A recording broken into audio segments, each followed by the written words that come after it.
Hello प्यारे साथियों, आपका फिर से स्वागत है यूट्यूब के इस प्लेटफॉर्म पर। हमेशा की तरह आज भी हम लोग क्या करते हैं, धातु और अधातु को ख़त्म कर लिए और कार्बन तथा इसके यौगिक नाम के अध्याय को शुरू किए थे। तो आज का ये लेक्चर कार्बन तथा इसके यौगिक का सेकेंड लेक्चर होने वाला है। इसको हम लोग कंटिन्यू करते हैं। तो एक मोटिवेशनल लाइन के साथ आज की क्लास को भी हम लोग कंटिन्यू करेंगे। उम्र थका नहीं सकती, ठोकरें गिरा नहीं सकती। उम्र थका नहीं सकती, ठोकरें गिरा नहीं सकती। अगर जिद हो जीतने की तो हार भी हरा नहीं सकती। तो इसी मोटिवेशनल लाइन के साथ आज की क्लास को हम लोग कंटिन्यू करते हैं। देखिए, हम लोग देखे थे ऑर्गेनिक कंपाउंड के बारे में। ऑर्गेनिक कंपाउंड, ऑर्गेनिक कंपाउंड का मतलब कार्बनिक यौगिक। कार्बनिक यौगिक, तो आपको बताना है निम्न में कौन कार्बनिक यौगिक है। ऑप्शन नंबर ए है NH4CNO, ऑप्शन नंबर बी है CaCO3, ऑप्शन नंबर सी है CO2 and option number D है CH4। ऑप्शन नंबर डी क्या है, CH4। तो इसमें इसका आंसर क्या हो जाएगा। क्वेश्चन अगर है निम्न में कार्बनिक यौगिक है तो क्या हो जाएगा, इसका आंसर हो जाएगा डी। देखो, ऐसा यौगिक जिसमें कार्बन और हाइड्रोजन दोनों हो, क्या लिखे हैं, दोनों हो, उसे हम लोग क्या कहते हैं, कार्बनिक कंपाउंड या कार्बनिक यौगिक कहते हैं। लेकिन शुरू में NH4 नहीं होना चाहिए और लास्ट में HCO3 नहीं होना चाहिए। तो इसमें देखो, कार्बन हाइड्रोजन तो है पर शुरू में NH4 है, तो ये कार्बनिक यौगिक नहीं है। इसमें सिर्फ कार्बन है, हाइड्रोजन नहीं है, तो ये भी कार्बनिक यौगिक नहीं है। सेम इसमें भी सिर्फ कार्बन है, हाइड्रोजन नहीं है, तो ये भी कार्बनिक यौगिक नहीं है। यानी ये तीनों के तीनों क्या हैं, अकार्बनिक यौगिक है। और CH4 इसमें कार्बन भी है और हाइड्रोजन भी है, और ना इसके शुरू में NH4 है और ना लास्ट में HCO3 है। तो ये क्या है, कार्बनिक यौगिक है। नेक्स्ट हम लोग देखे थे हाइड्रोकार्बन को। तो हाइड्रोकार्बन में हमने देखा था किसको, हाइड्रोकार्बन। तो हाइड्रोकार्बन में हमने देखा था एल्केन, एल्कीन और एल्काइन को। किसको देखा था, एल्केन, एल्कीन और एल्काइन को। तो एल्केन का जो सामान्य सूत्र होता था वो CnH2n+2 होता था। एल्कीन का सामान्य सूत्र CnH2n होता है और एल्काइन का CnH2n-2 होता है। अब एल्केन का प्रथम यौगिक, एल्केन का प्रथम यौगिक क्या होता है, मीथेन होता है, जिसका सूत्र क्या होता है, CH4। ये क्या है, मीथेन है। हर्षिकार होगा पर आप देख लीजिए। और उसके बाद एल्कीन का प्रथम यौगिक क्या होता है, एल्कीन का प्रथम यौगिक C2H4, इथीन होता है, मीथीन नहीं होता है। क्या होता है, इथीन। और एल्काइन का प्रथम यौगिक एल्काइन, एल्काइन का प्रथम यौगिक क्या होता है, इथाइन होता है, C2H2, इथाइन, इथाइन होता है। ठीक, तो इसको हम लोग देख लिए थे। उसके बाद हम लोग कुछ देखे थे किसके बारे में, क्रियात्मक समूह या फंक्शनल ग्रुप के बारे में। तो उसमें 5 को हम लोग अच्छे से देखे थे। और देखिए, एल्केन को हम लोग RH बोलते थे, इससे एक H निकाल लेते थे तो R बनता था। इसको हम लोग एल्काइल बोलते थे। क्या बोलते थे, एल्काइल। और ये अपना क्या होता था, एल्केन होता था। ये भी हम लोग देख चुके हैं। अब एल्काइल समूह में अगर COOH जुड़ा हुआ है तो इसको हम लोग कार्बोक्सिलिक एसिड बोलते हैं। और इसका नाम किस फॉर्मेट में लिखाता है, एल्केन में क्या करते हैं, E को हटा देते हैं और ओइक एसिड जोड़ देते हैं। इस फॉर्मेट पर इसका नाम लिखाता है। सेकेंड हम लोग देखे थे एल्डिहाइड, CHO। इसका नाम कैसे लिखाता है, तो एल्केन जो है इससे E को हटा देते हैं और Al को जोड़ देते हैं, है ना।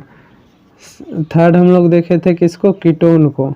तो कीटोन में क्या होता है, एल्केन और इससे E को निकालकर ONE, ओन को जोड़ देते हैं। नेक्स्ट हमारा क्या है, ईथर। तो ईथर में क्या करते थे, इसका एक फॉर्मेट चलता है एल्कॉक्सी एल्केन वाला। तो ये भी हम लोग देख चुके हैं। पिछली वीडियो को आपको क्या करना है, एक बार देख लेना है। और सबसे लास्ट हमारा क्या है, एल्कोहल, OH। इसका फॉर्मेट क्या चलता है, एल्केन जो है, एल्केन से ई को हटाइए और ओ एल को जोड़ दीजिए। तो इस तरह से हमने इसके नामकरण को देखा था। अब हम लोग देखते हैं इसी सब के नामकरण को देखेंगे। हम लोग जो देखे थे उसमें इस तरह का कंपाउंड दिया हुआ था। इस तरह का कहने का मतलब इसमें देखिए कहीं से भी किसी भी तरह का ब्रांच, ब्रांच का मतलब क्या होता है, शाखा। जैसे ये पेड़ अगर सीधा ही है तो यही क्या है, इस पेड़ की क्या है, मुख्य शाखा है, यानी यही इसका क्या है, मुख्य भाग है। इसमें शाखा नहीं है, शाखा है नहीं। लेकिन यही पेड़ में जब इस तरह से टहनियाँ निकल जाए तो इसको हम लोग क्या बोलेंगे, शाखा वाला पेड़ है। कैसा पेड़ है, शाखा वाला। तो हम लोग अभी तक जो देखे थे वो शाखा वाला नहीं था, एकदम सिंपल था। सिंपल खाली चेन था, ऐसे कार्बन की श्रृंखला थी और बस उसी में जैसे कोई फंक्शनल ग्रुप था तो OH लगा हुआ है या फिर COOH लगा हुआ है, हमारा कार्बोक्सिलिक एसिड। अब हम लोग देखते हैं शाखा वाला का नाम कैसे लिखते हैं। पहले हम लोग इसका नाम लिखना सीखते हैं। देखिए ये ऐसा यौगिक है जिसमें कोई भी फंक्शनल ग्रुप नहीं है। फंक्शनल ग्रुप का मतलब, फंक्शनल ग्रुप हम आपको बता दिए, जैसे COOH क्या है, कार्बोक्सिलिक एसिड, CHO क्या है, एल्डिहाइड है। ऐसे ही CO क्या होता है, कीटोन होता है। और उसके बाद OH क्या होता है, एल्कोहल होता है। CONH2 क्या होता है, एमाइड होता है। और उसके बाद NH2 क्या होता है, एमाइन होता है। COR क्या होता है, एस्टर होता है। अब इसमें एक एल्काइल समूह जुड़ता है कीटोन और ईथर में 2 को जुड़ता है। ईथर क्या होता है, ये बीच में अगर O ले लिए तो ये ईथर हो गया, है ना। तो ये सभी क्या है, हमारे क्रियात्मक समूह यानी फंक्शनल ग्रुप है। तो अगर फंक्शनल ग्रुप नहीं है तो हमको क्या करना होता है, सबसे पहले कार्बन की श्रृंखला का चेन कैसे बनाते हैं, किसी एक छोर से एक कार्बन को लेंगे और सबसे लंबा कार्बन का श्रृंखला बनाएंगे। बाकी जो भी उसमें बच जाता है वो सब शाखा कहलाता है। एग्जाम्पल लिख रखे हैं, बस आपको इसी में समझा देते हैं, आप समझ लीजिएगा। अब देखिए इसमें, देखिए इधर से जाते हैं तो 1 2 3, ऐसे अगर आएंगे तो 3 कार्बन सेलेक्ट होगा। अगर इधर से जाते हैं 1 2 3 4 तो 4 कार्बन सेलेक्ट होगा। सीधा जाते हैं तो 1 2 3 4 तो इधर से भी 4। तो हम लोग ये मुख्य चेन ले सकते हैं या ये इसको ले सकते हैं। तो ये हमारा क्या हो जाएगा, मुख्य कार्बन चेन हो जाएगा, यानी क्या हो जाएगा, मुख्य श्रृंखला। अब उसके बाहर जो भी बचा ये क्या हो गया, हमारा शाखा हो गया। तो ये हमारा क्या हो गया, मुख्य श्रृंखला, मुख्य श्रृंखला। और ये हमारा क्या हो गया, शाखा। अब इसको ध्यान से देखिए, 1 2 3 4, 1 2 3, 1 2 3 4, 1 2 3 4 5। तो ज़्यादा लंबा इसी में है तो इसी को हम लोग क्या करेंगे, मुख्य श्रृंखला बनाएंगे। तो ये हमारा क्या होगा, मुख्य श्रृंखला। और ये हमारा क्या हो जाएगा, ये दोनों क्या हो जाएगा, शाखा। तो मुख्य श्रृंखला पहचान में अब इधर से चलिए, 1 2 3, 1 2 3, 1 2 3 4। तो इधर जाएंगे तो 4 को, बस एक छोरी से आपको क्या करना है, जाना है, उतना भी मुश्किल नहीं है। तो ये हमारा क्या हो जाएगा, मुख्य श्रृंखला हो जाएगा। और बाकी दोनों जो बच गया ये शाखा हो जाएगा। तो मुख्य श्रृंखला और शाखा बनाना सीखे, 1 2 3, 1 2 3 4 5। तो यही हमारा क्या हो जाएगा, मुख्य श्रृंखला। तो आप मुख्य श्रृंखला और शाखा को तो सीख गए हैं। आप देखिए शाखा का नाम ना सबसे पहले लिखा था, बाकी मुख्य श्रृंखला तो आप एज इट इज जैसे आपको सिखाए हैं वैसे ही लिख लेना है। तो कुछ यौगिक हम लोग लिखते हैं और उसके नाम को देखते हैं। अब देखिए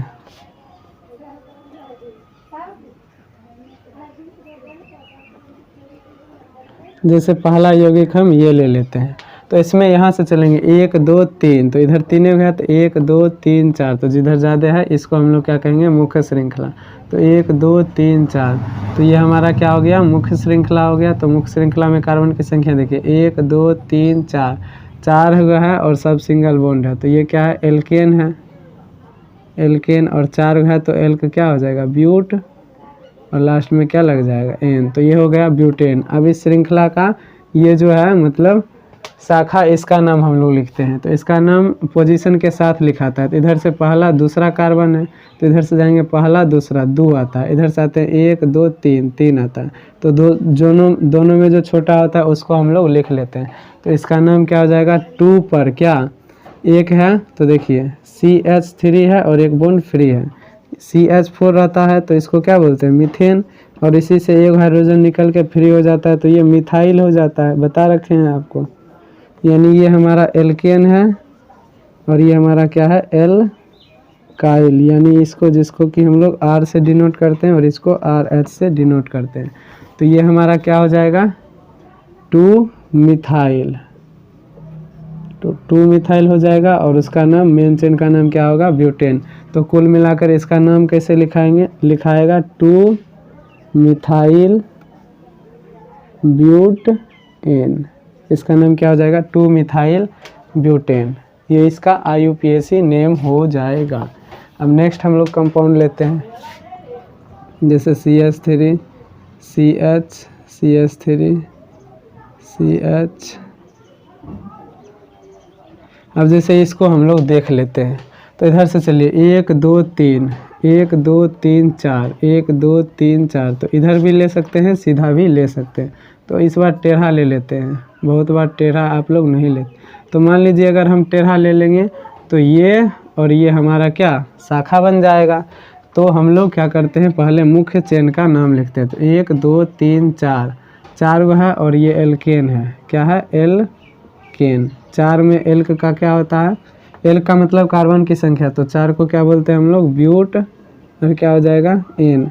तो मेन चेन का नाम लिख लीजिए। अब इसका नाम लिखिए, तो इधर से 1 2 इधर से 1 2, तो एक ही साइड से नंबरिंग करना होता है। 1 2 तो ये दूसरा पाएगा 3, तो तीसरा पर आ जाएगा। इधर से जाते तो 1 2 ये दूसरा पाता और ये तीसरा पर आता। तो किधर से भी जाइएगा, एक आता है 2 पर, एक आता है 3 पर। तो यहाँ 2 पर भी है और 3 पर भी है। तो 2 मिथाइल, एक का नाम क्या हो जाएगा, 2 मिथाइल, और दूसरे का हो जाएगा 3 मिथाइल। अब एक ही चीज़ 2 बार है तो इसको हम लोग कंबाइन करके लिख देते हैं, इसी को 2,3 डाई मिथाइल। क्या लिख देते हैं, 2,3 डाई मिथाइल। तो ये हो गया 2,3 डाई मिथाइल हमारे शाखा का नाम।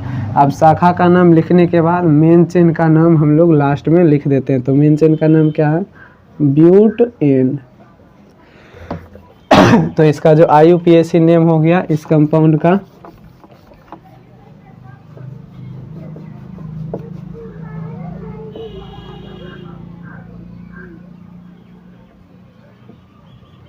इसका जो IUPAC नेम हो गया वो हो गया 2,3 डाई मिथाइल ब्यूटेन।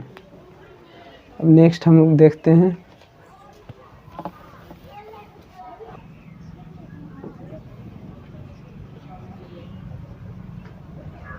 अब जैसे इसको आपको देखना है तो देखिए 1 2 3 तीनों है, 1 2 3 तीनों है, 1 2 3 4, तो ये हमारा मेन चेन हो जाएगा।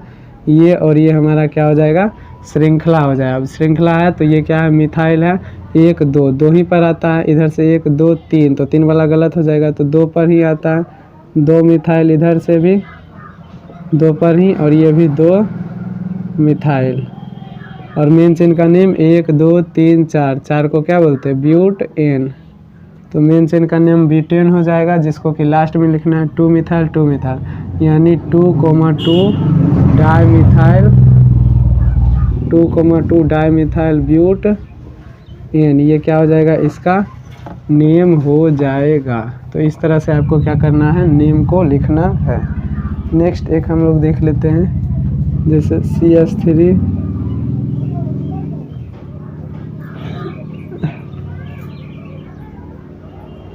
अब देखिए इधर से 1 2 3 4, 4 गो है, 1 2 3 4, 4 गो। तो किसी भी साइड हम लोग लिख सकते हैं, 1 2 3 4, 4 गो है, 1 2 3 4, 4 गो है, लेकिन 1 2 3 4 5 इधर से जाते हैं तो 5 हो जाता है। तो ये हमारा क्या हो जाएगा, मेन चेन, और बाकी जो बचा वो क्या हो जाएगा, शाखा। अब इधर से देखिए 1 2 3 तीसरा कार्बन पाता है, इधर से 1 2 3 इधर से भी तीसरा, तो यानी 3 इसका पोजीशन क्या हो गया, स्थान फिक्स। तो 3 पर क्या है, CH3 है, तो इसको क्या बोलते हैं, मिथाइल 3 पर मिथाइल है और 1 2 3 4 5 5 है टोटल, तो क्या होगा पेंट एन। मुख्य श्रृंखला का नाम क्या हो जाएगा, पेंट एन। तो इस तरह से आप क्या कर सकते हैं, नाम को लिख सकते हैं। अब एक और यौगिक को दिखा देते हैं आपको, जैसे CH3 CH2 CH CH2 CH3 CH2 CH2 CH CH3 CH2 CH3। अब इसको देखिए, अब देखिए कार्बन की संख्या यानी मेन चेन देखते हैं हम लोग, 1 2 3 4 5 6 7 8, इसमें 8 हुआ, 1 2 3 4 5 5 है 1 2 3 4 5 6 7 7 है 1 2 3 4 5 6 7 8, इधर 8 हुआ। तो सबसे ज़्यादा किस में है, 8 गो में है, तो इसको इसी को ले लेते हैं, 1 2 3 4 5 6 7 8, इसको ले लेंगे या इसको ले लेंगे, दोनों एक ही बात है। चलिए किसी को भी हम ले लेते हैं, तो ये हमारा मुख्य चेन हो जाएगा। अब देखिए इधर से 1 2 3, 3 पर क्या है, 1 2 इथाइल है। अगर इधर से जाते हैं तब, इधर से जाते हैं तो 1 2 3, 3 पर क्या हो जाता है, मिथाइल। अब 3 पर इथाइल लें कि 3 पर मिथाइल लें, तो देखिए M और E, इस दोनों में ABCD में पहले कौन आता है, E आता है, M नहीं आता है, यानी M वाला हमारा गलत हो जाएगा, E वाला सही हो जाएगा, ठीक है ना। तो यानी इधर इसको क्या करना है, 3 नंबर देना है, और जैसे इधर 3 दिए तो इधर से गिन रहे, तो 1 2 3 4 5 6, तो इसका स्थान अपने आप कितना पर आ जाएगा, 6 पर, तो 6 मिथाइल सही हो जाएगा, 3 इथाइल सही हो जाएगा। तब इसका नाम भी लिखेंगे उसी ऑर्डर में, पहले E वाला का, तो ई वाला का नाम क्या है, 3 इथाइल, और उसके बाद क्या है, 6 मिथाइल। ठीक, इस तरह से आपको क्या करना है, नाम लिखना है। अब मेन चेन में क्या कार्बन है, 1 2 3 4 5 6 7 8, 8 को हम लोग बोलते हैं ऑक्ट एन, लास्ट में लगा देंगे। तो इस तरह से आपको क्या करना है, नाम लिखने का प्रैक्टिस कर लेना है।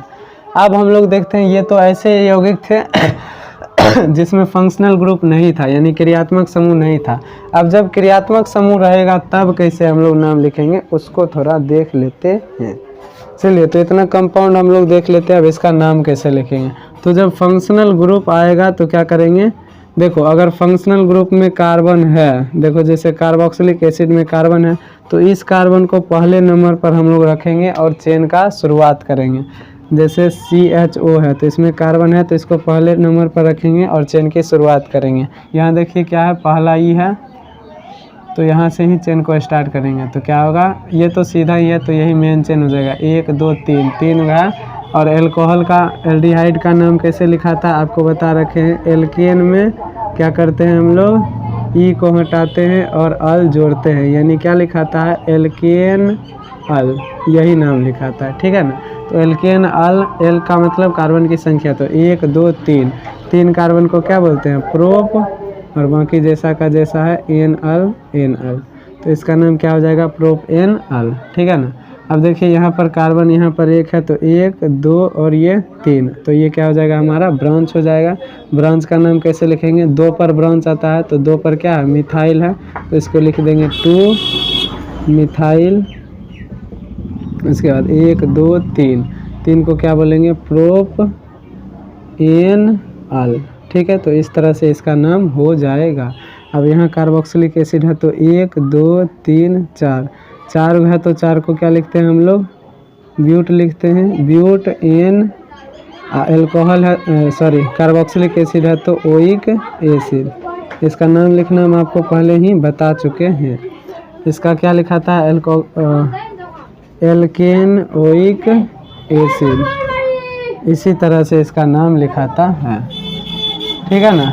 अब देखिए ये प्रैक्टिस का चीज़ है, ऐसे नहीं आएगा, कोई भी टीचर कितना भी कोशिश कर ले ऐसे नहीं सिखा सकता है जब तक कि आप प्रैक्टिस नहीं करते।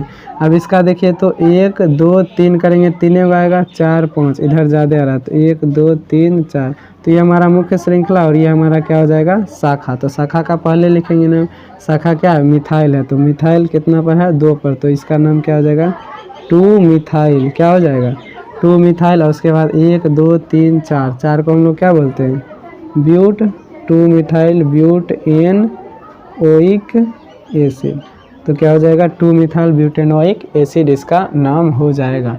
अब नेक्स्ट हम लोग इस कंपाउंड को देखिए, 1 2 3 4 5, इधर 2 कार्बन है। देखो ये थोड़ा फंसा सकता है आपको, C2H5 है तो इसको खोलकर भी हम लोग लिख सकते हैं CH3CH2 C2H5 हो गया। अब देखिए इधर से 1 2 3 4 5, इधर से आएंगे तो 5, इधर 1 2 3 4, तो ज़्यादा क्या होगा 5 को वाला, तो 1 2 3 4 5। अब देखिए 3 पर मिथाइल क्या है, एक शाखा हो गया, तो 3 मिथाइल। अब ब्रांच का नाम खत्म, यानी शाखा का नाम खत्म। अब मेन चेन का ही लिखना है 1 2 3 4 5। 5 को हम लोग क्या बोलते हैं, पेंटएनओइक एसिड। इस तरह से आप क्या कर सकते हैं, नाम को लिख सकते हैं।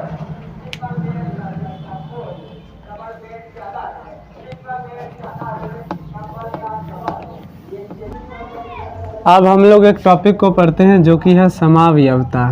क्या है, समावयवता। समावयवता को आइसोमेरिज्म भी बोलते हैं, आइसोमेरिज्म। अब देखिए आइसोमेरिज्म या समावयवता क्या होता है।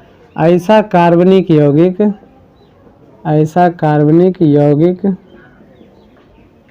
जिसका अणुसूत्र एक हो। क्या हो, अणुसूत्र एक का मतलब समान हो, अणुसूत्र समान हो, किंतु रासायनिक और भौतिक गुण, कौन से गुण, रासायनिक और भौतिक गुण असमान हो या भिन्न हो, असमान या भिन्न हो, तो उसे हम लोग क्या कहते हैं, एक दूसरे का समावयवी कहते हैं। तो समावयवता का क्या मतलब, ऐसे यौगिक जिसके रासायनिक अणुसूत्र एक है। जैसे एक उदाहरण हम लोग देख लेते हैं, जैसे एक उदाहरण लेते हैं C2H6O। अब इसी को आपको दिखाऊं तो देखिए,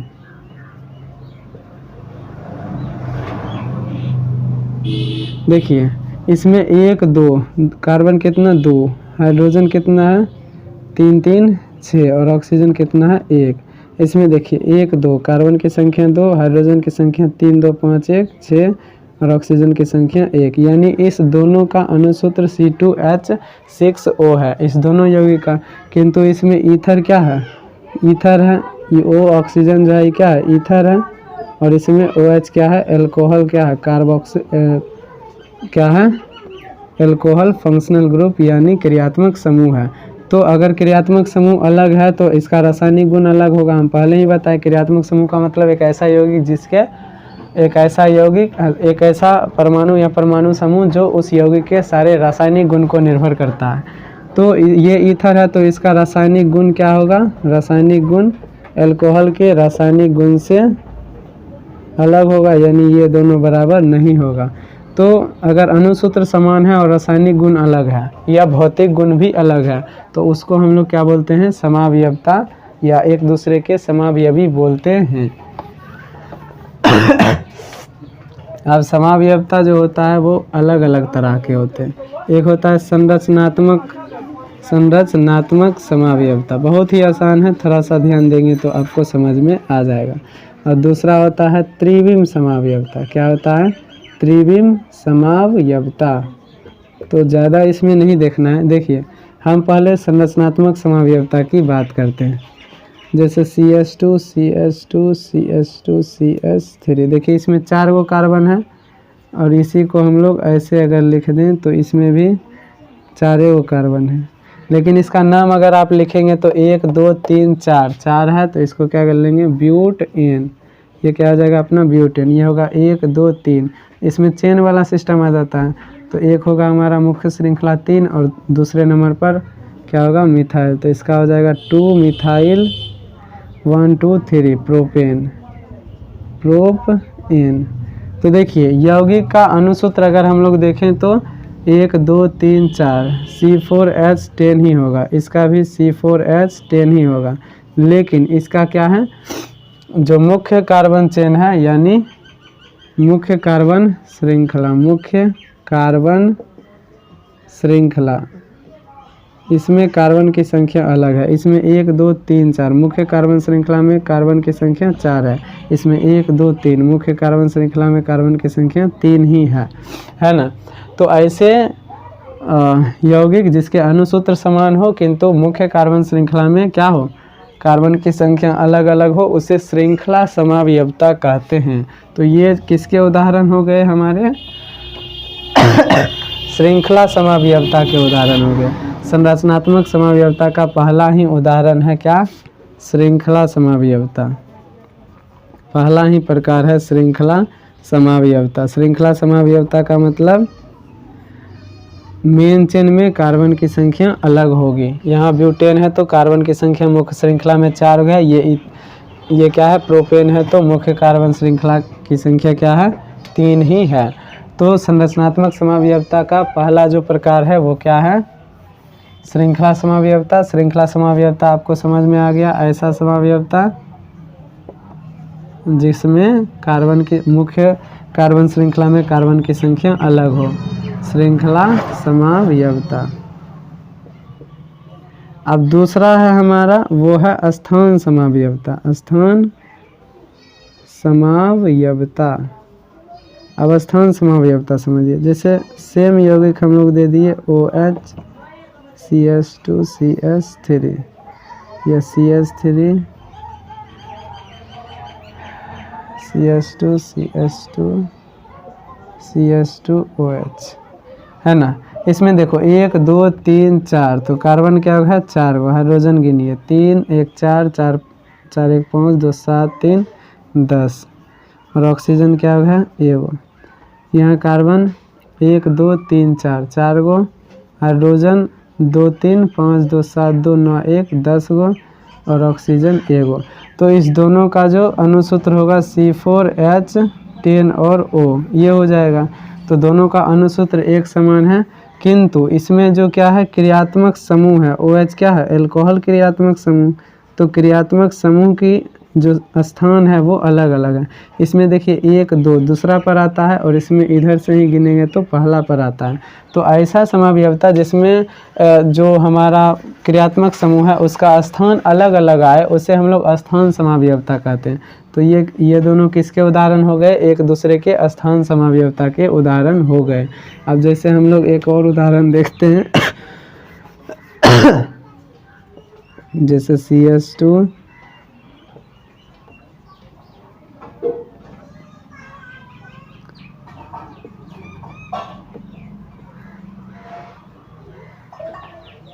अब देखिए इसमें डबल बॉन्ड इसमें देखिएगा 1 2 3 4 कार्बन की संख्या 4, हाइड्रोजन की संख्या 2 1 3 2 5 3 8 है ना। इसमें भी कार्बन की संख्या 4 होगी और हाइड्रोजन की संख्या 8 होगी। लेकिन इसमें डबल बॉन्ड क्या है, पहले कार्बन पे है, इधर से गिनेंगे तो इसमें इधर से गिनेंगे तो भी दूसरा, इधर से गिनेंगे तो भी दूसरा, यानी दूसरे पर है। यानी डबल बॉन्ड की जो स्थान है वो अलग अलग है। तो ये भी एक तरह का स्थान समावयवता कहलाएगा। तो स्थान समावयवता का मतलब ऐसा यौगिक जिसमें क्रियात्मक समूह या डबल या ट्रिपल बॉन्ड की जो स्थान है वो अलग अलग हो उसे स्थान समावयवता कहते हैं। अब तीसरा है क्रियात्मक समावयवता। क्रियात्मक समावयवता। अब क्रियात्मक समावयवता क्या होगा, देखो जैसे C2H अभी ये जो देखे थे H6O, इसी के 2 यौगिक हम लोग देखे थे, एक ये था और एक ये था। तो ये क्या है, ईथर है और ये क्या है, एल्कोहल है, एल्कोहल। लेकिन दोनों का अणुसूत्र एक समान है। तो जब अणुसूत्र एक समान हो और अलग अलग क्रियात्मक समूह हो तो उसे क्रियात्मक समावयवता कहते हैं। ये भी क्या है, संरचनात्मक समावयवता का ही प्रकार है। तो एक बार हम लोग फिर से सबको जान लेते हैं। तो श्रृंखला समावयवता में आपको देखना है कि मुख्य श्रृंखला में कार्बन की संख्या अगर अलग अलग है तो वो क्या होगा, श्रृंखला समावयवता। स्थान समावयवता में सब कुछ सेम रहेगा, बस क्रियात्मक समूह का स्थान एक दूसरे यौगिक में अलग अलग होगा, या डबल या ट्रिपल बॉन्ड की जो स्थान है वो एक दूसरे यौगिक में अलग अलग होगा। क्रियाशील समावयवता में अणुसूत्र एक समान होगा लेकिन अलग अलग प्रकार के क्रियाशील मूलक उसमें उपस्थित हो गए। अब हम लोग त्रिविम समावयवता की बात करते हैं। तो त्रिविम समावयवता में फर्स्ट है हमारा ज्यामितिक समावयवता। क्या है, ज्यामितिक समावयवता। अब ज्यामितिक समावयवता क्या होता है इसको समझिए। देखिए ज्यामितिक समावयवता में सबसे पहले आपको समझना है कि दो कार्बन जो होंगे वो डबल बॉन्ड से जुड़े होंगे और इस पर अलग अलग समूह उपस्थित होगा। जैसे यहाँ ए है तो बी, यहाँ सी है तो डी, या ए भी हो सकता है, ए बी। देखो ज्यामितिक समावयवता आपको पहचानना कैसे है, कुछ हम उदाहरण दे देते हैं कि क्या डबल बॉन्ड अगर हमेशा है और उससे जुड़ा हुआ पूछेंगे कि हमेशा ये ज्यामितिक समावयवता शो करेगा तो क्या ये सही है। देख लीजिए, इसमें भाषा समझ नहीं आएगा इसीलिए हम भाषा बोल ही नहीं रहे हैं। देखिए जैसे यहाँ पर दे दिया B R I C L, H C L, B R I, B R H H B R C L I. अब यहाँ एच बी आर आई। अब इसमें आपको अगर ऐसा यौगिक दे दे, मान लीजिए 1 2 3 4 5 गो यौगिक दे दे और बोले कि कौन ज्यामितिक समावयवता शो करेगा, तो आप क्या बोलिएगा। देखो दो कार्बन अगर क्या है डबल बॉन्ड के साथ जुड़ा हुआ है और प्रत्येक कार्बन एक ही कार्बन से अलग अलग ग्रुप अटैच है, अगर ये ए है तो ये बी है, अगर ये ए है तो ये क्या है, बी है। अगर इस तरह की संरचना को शो करता है तो ये क्या होगा, ज्यामितिक समावयवता दिखाएगा। यानी कोई भी एक कार्बन से हमेशा दो अलग अलग ग्रुप जोड़ना, यानी ए और बी बराबर नहीं होना चाहिए, इधर भी ए और बी बराबर नहीं होना चाहिए, तो वो क्या करेगा, ज्यामितिक समावयवता को शो करेगा। अब उसी को हम लोग यहाँ पर देख लेते हैं। तो यहाँ अगर इसकी बात हम लोग करें तो देखो इस कार्बन से दो क्या है, समान समूह जुड़ा हुआ है, तो ये ज्यामितिक समावयवता शो नहीं करेगा। अब इसमें देखिए ClH, यहाँ है IBr, तो ये ज्यामितिक समावयवता शो करेगा। यहाँ देखिए Br एक ही समान है तो ये नहीं करेगा। यहाँ B और H इधर तो ठीक, इधर भी Cl और I, तो ये भी ज्यामितिक समावयवता शो करेगा। इसमें है H और H, तो ये भी नहीं करेगा, भले ही दूसरे साइड क्या हो, अलग हो। एक भी साइड अगर क्या है दो समान ग्रुप जुड़ जा रहा है तो वो क्या करेगा, ज्यामितिक समावयवता को शो नहीं करेगा। अब ज्यामितिक समावयवता होता है दो तरह का। अभी हम लोग क्या पढ़ रहे हैं, त्रिविम समावयवता। एक्चुअली ये सब बहुत ही विस्तार से पढ़ना होता है, क्लास 10th में बस थोड़ा सा दे दिया है तो बता देते हैं। इसमें हम लोग ज्यामितिक समावयवता पढ़ रहे हैं। ज्यामितिक समावयवता, तो ज्यामितिक समावयवता में क्या होगा,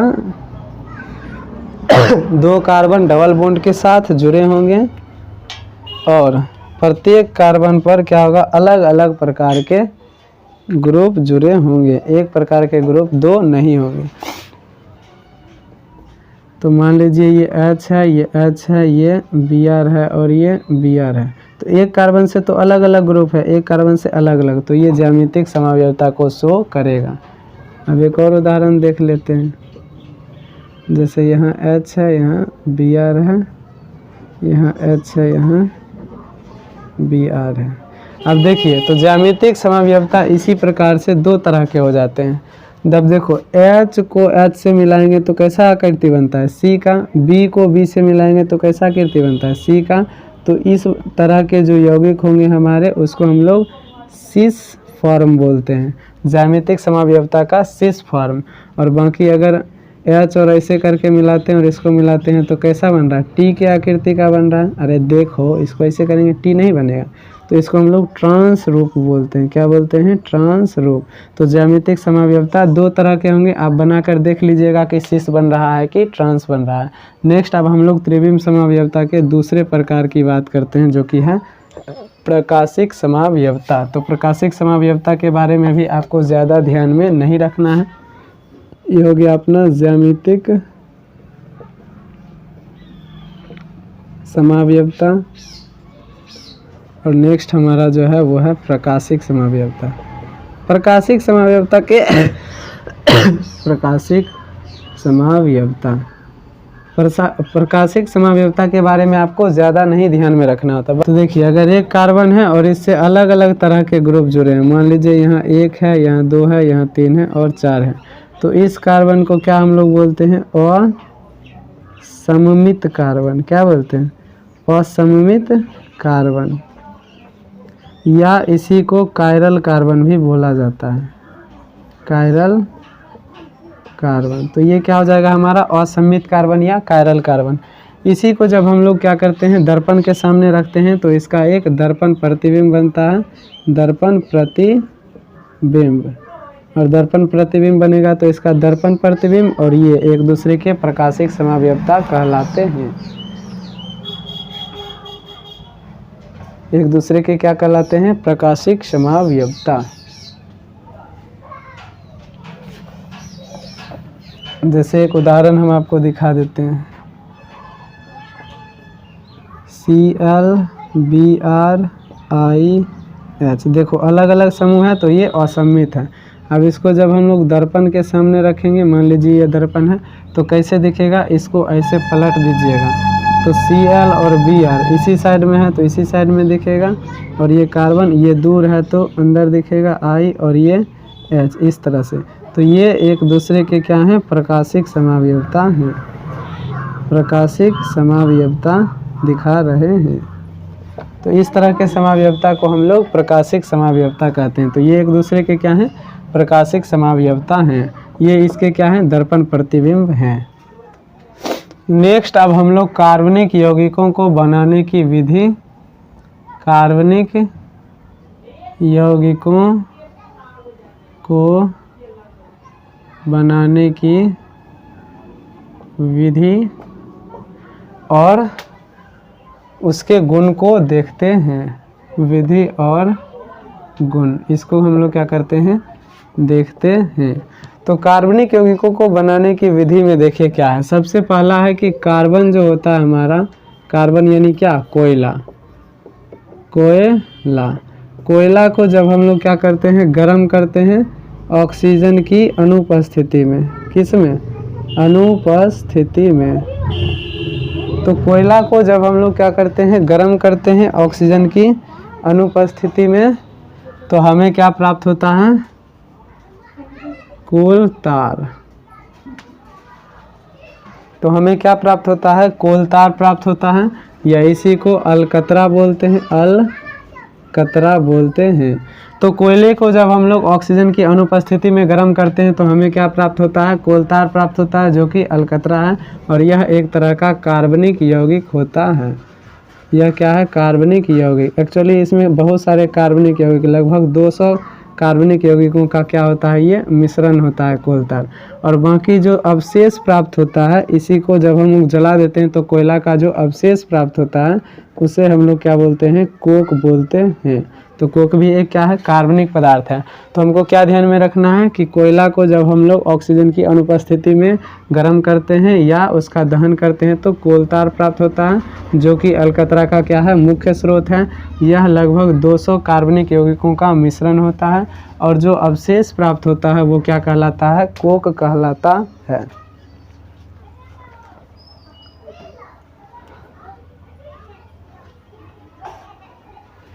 अब हम आपको एक बात बता रखे थे कि हाइड्रोकार्बन 3 तरह का होता है, जिसमें एक होता है एल्केन, एक होता है एल्कीन, और एक क्या होता है? एल्काइन।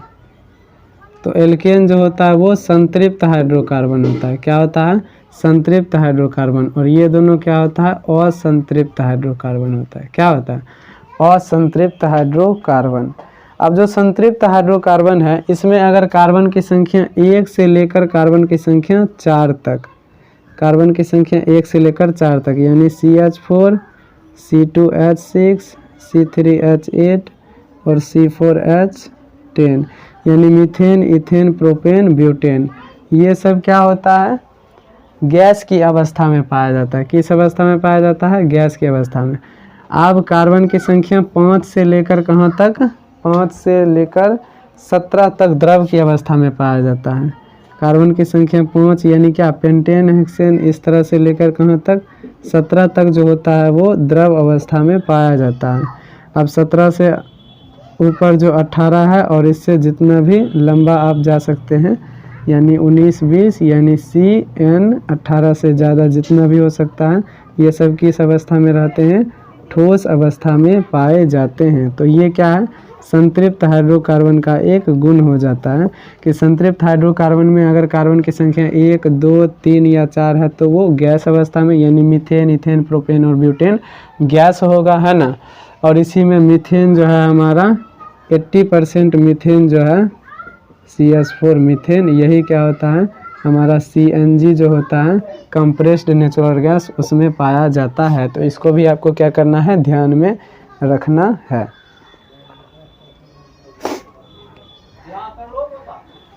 अब जितने भी हमारे क्या होते हैं संतृप्त हाइड्रोकार्बन होते हैं उसको जब हम लोग गर्म करते हैं, जैसे एक संतृप्त हाइड्रोकार्बन हम आपको बताए भी थे, मोमबत्ती के बारे में बताए थे ना।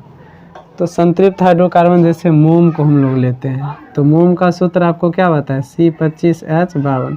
तो इसको जब हम लोग दहन करते हैं, दहन का मतलब होता है ऑक्सीजन से अभिक्रिया करते हैं और डेल्टा साइन का मतलब क्या हुआ, गर्म करते हैं। तो हमें क्या प्राप्त होता है CO2 और जल, क्या प्राप्त होता है CO2 और जल।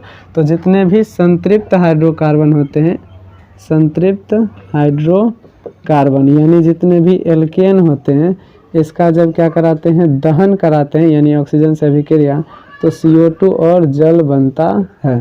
तो ये भी एक क्या हो गया, संतृप्त हाइड्रोकार्बन का ही गुण हो गया।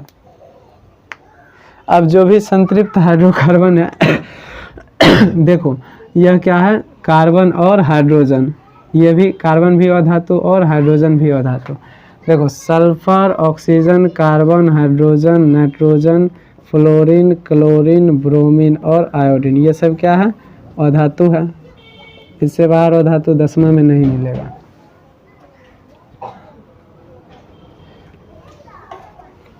तो यहाँ देखिए कार्बन भी अधातु और हाइड्रोजन भी अधातु, और अधातु और अधातु से मिलकर क्या बनता है सहसंयोजक यौगिक। कौन सा यौगिक, सहसंयोजक यौगिक। तो जितने भी एल्केन एल्कीन एल्काइन जो भी है ये सब क्या होता है सहसंयोजक यौगिक। और आपको पता है क्या कि सहसंयोजक यौगिक जल में अविलय और कार्बनिक विलायकों में विलय होते हैं।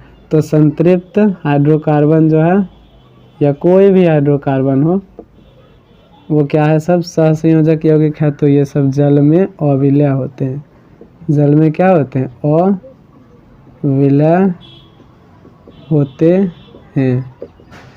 अब कुछ को छोड़कर जैसे CH3 CH2OH ये क्या है एल्कोहल है जिसको दारू बोलते हैं, है ना। तो दारू को तो जल में मिला लेते हैं हम लोग, तो दारू क्या है जल में विलय होता है। तो इसको भी आपको क्या करना है, ध्यान रखना है। बाकी जो भी है सब क्या है सहसंयोजक यौगिक है तो जल में अविलय होते हैं। अब एक और बात आपको ध्यान में रखना है, वो क्या है कि जैसे कोयला और पेट्रोलियम। अब देखो जैसे पेड़ पौधा मिट्टी के नीचे दब जाते हैं तो लाखों करोड़ों वर्ष बाद पेड़ पौधों को जो अवशेष होते हैं वो कोयला बन जाते हैं, और जो जीव जंतु मिट्टी के नीचे दब जाते हैं वो लाखों करोड़ों के वर्षों के बाद तेल में बदल जाते हैं, जिसे पेट्रोलियम कहते हैं, है ना। तो कोयला और पेट्रोलियम के दहन से क्या होता है कि दहन से थोड़ी मात्रा में, कौन सी मात्रा में, थोड़ी मात्रा में सल्फर और नाइट्रोजन के ऑक्साइड बनते हैं। क्या बनते हैं, सल्फर और नाइट्रोजन के ऑक्साइड। और ये क्या करते हैं, वायु को प्रदूषित करते हैं। कैसे करते हैं आइए समझते हैं। तो जब इसके दहन करेंगे यानी ये दोनों क्या है ईंधन है। कौन सा ईंधन, जीवाश्म ईंधन। जीवाश्म ईंधन में आपको ज़्यादा नहीं ध्यान में रखना है, बस पूछे जीवाश्म ईंधन क्या है तो कोयला और पेट्रोलियम को जीवाश्म ईंधन कहते हैं। अब इसके दहन से सल्फर के ऑक्साइड और नाइट्रोजन के ऑक्साइड बनते हैं। जब वर्षा होती है तो वर्षा के बूंद क्या है, जल यानी H2O है। इसकी रिएक्शन क्या होती है, सल्फर डाइऑक्साइड से होती है, तो ये सल्फ्यूरिक अम्ल बनाता है H2SO4। और जब नाइट्रोजन डाइऑक्साइड की अभिक्रिया जल से होती है तो ये नाइट्रिक अम्ल बनाता है HNO3। तो सल्फ्यूरिक अम्ल और नाइट्रिक अम्ल जब वर्षा की बूंद के साथ गिरता है तो उसी को ना हम लोग कहते हैं अम्ल वर्षा। तो अम्ल वर्षा होता है जो कहीं ना कहीं वायु को और साथ ही हमारे वातावरण को प्रदूषित करता है। अम्ल वर्षा जब हमारी त्वचा पर होता है तो स्किन को भी जला देता है और पेड़ पौधों की पत्तियों को भी जला देता है। नेक्स्ट आप देखिए, एक हम लोग एरोमेटिक यौगिक की बात करते हैं। एरोमेटिक यौगिक, एरोमेटिक यौगिक क्या होते हैं? देखो, एल्केन, एल्कीन और एल्काइन, इसको तो हम लोग क्या बोलते हैं? एलिफैटिक यौगिक बोलते हैं। एलिफैटिक यौगिक बोलते हैं। बाकी एक चीज़ आपको ध्यान में रखना है, इस तरह की एक संरचना होती है, इसमें अल्टरनेट डबल बॉन्ड होता है, यानी यहाँ डबल बॉन्ड है तो यहाँ सिंगल बॉन्ड, फिर डबल बॉन्ड, फिर सिंगल, फिर double bond, single bond, double bond. इसका जो सूत्र होता है वो होता है C6H6 और इसका नाम हम लोग देते हैं बेंजीन। तो पूछे बेंजीन का सूत्र क्या होता है? तो C6H6। उसकी संरचना ऐसे भी होती है या इसी को ऐसे भी लिखा हुआ रहेगा, यानी कार्बन को पूरा खोल करके लिख देगा। एक डबल बॉन्ड, एक सिंगल बॉन्ड, एक डबल बॉन्ड, एक सिंगल बॉन्ड, एक डबल बॉन्ड, एक सिंगल बॉन्ड, और प्रत्येक कार्बन से एक एक हाइड्रोजन को जोड़ देता है।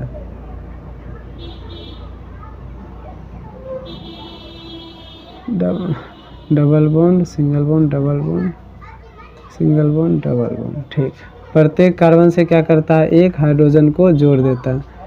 तो चाहे ये स्ट्रक्चर बनाए या फिर ये स्ट्रक्चर बनाए, ये दोनों क्या है? बेंजीन है।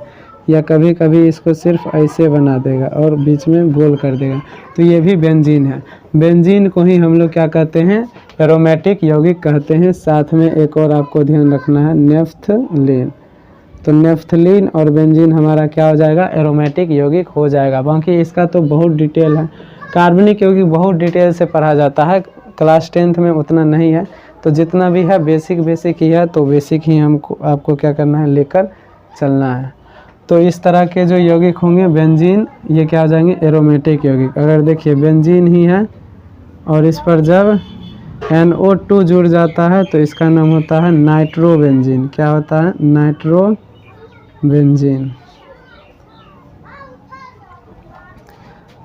अगर ये क्या है? बेंजीन ही है, बेंजीन ही है, ठीक है ना।